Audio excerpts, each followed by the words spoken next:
The fluorescent lights of Whitmore Superstore buzzed softly, blending into the morning chatter of customers. It was just another Wednesday, or so everyone thought. But for Daniel Whitmore, today was far from ordinary. Daniel wasn't a typical CEO. Yes, he had built an empire of retail stores across the country. Yes, his face often appeared on business magazines. But lately, he had felt disconnected from the very people who made his company thrive. He was tired of polished reports, filtered emails, and board meetings that spoke of numbers but never of names. He wanted to see the ground reality. To feel the pulse of his stores, unfiltered. That's why, dressed in an unbranded polo shirt, worn khakis, and a cheap name tag that read Dan, trainee, Daniel walked through the doors of store number 184 in Oak Ridge, a busy suburban town. No bodyguards, no assistants, no one knew he was the CEO. He wasn't there to audit finances. He was there to observe people. The morning rush was in full swing. Daniel spent the first hour helping stack shelves, occasionally assisting at checkout.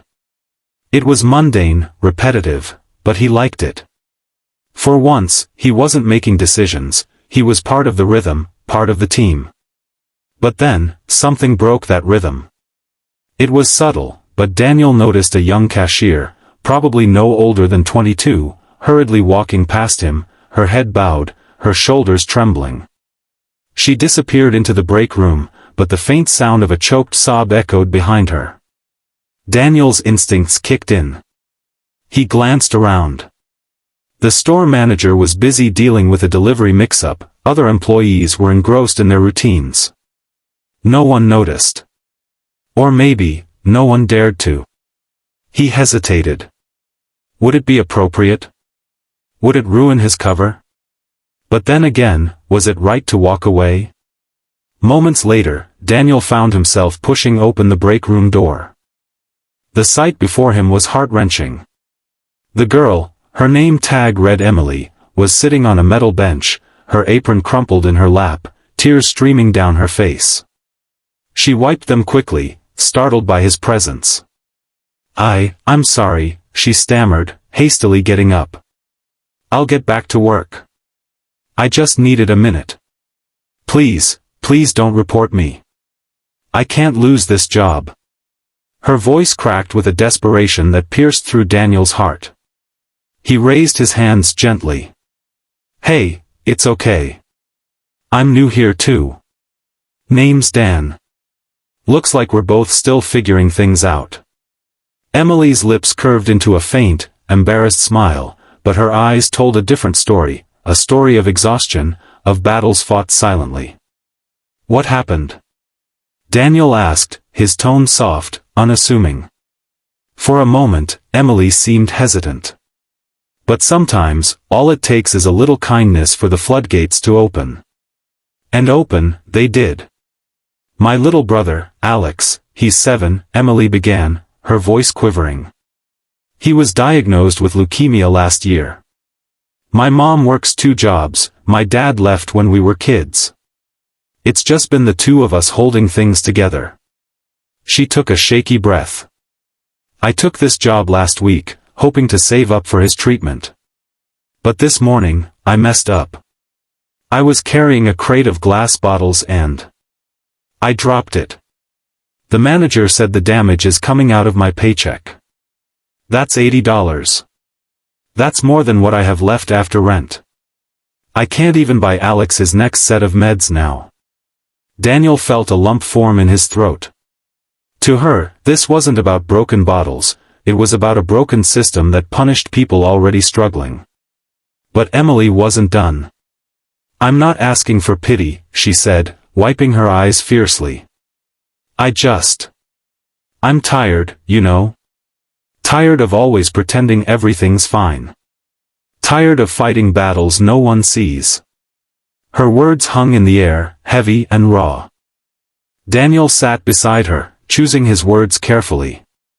Emily, I don't have the power to fix everything today. But I promise you this, you're not as invisible as you think.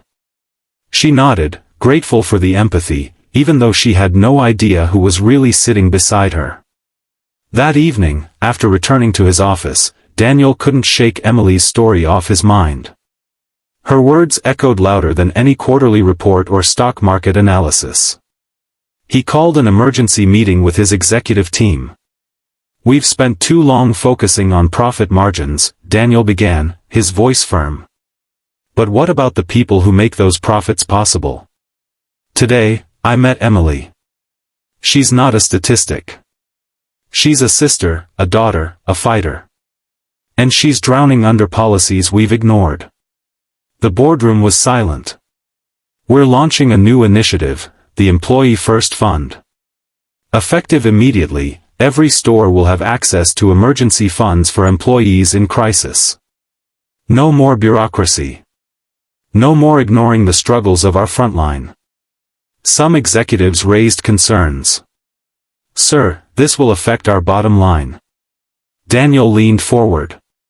"If helping our people hurts our bottom line, then maybe it's time we redefine what success means." The next morning, Emily was called into the manager's office. Her heart raced. Was she being fired? Had that kind trainee accidentally gotten her into more trouble? But when she walked in, her world tilted. There stood Daniel, no longer in a polo shirt, but in a tailored suit. Yet, his smile was the same. "Emily, I wasn't completely honest with you yesterday," he began. "I'm Daniel Whitmore, CEO of this company." Emily's breath caught in her throat. She had cried in front of the CEO. "I went undercover to understand what our employees truly face," Daniel continued. "And thanks to you, I did. You didn't just tell me about a problem, you opened my eyes to a reality I had been shielded from. I can't thank you enough for that." Emily stood frozen, overwhelmed. "Your brother's medical expenses," Daniel added softly, "they're covered.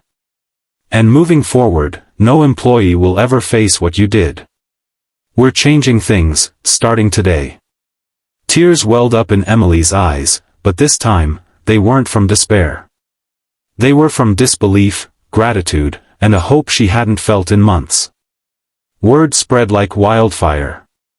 News outlets picked up the story, calling it a corporate wake-up call. But for Daniel, it wasn't about the headlines.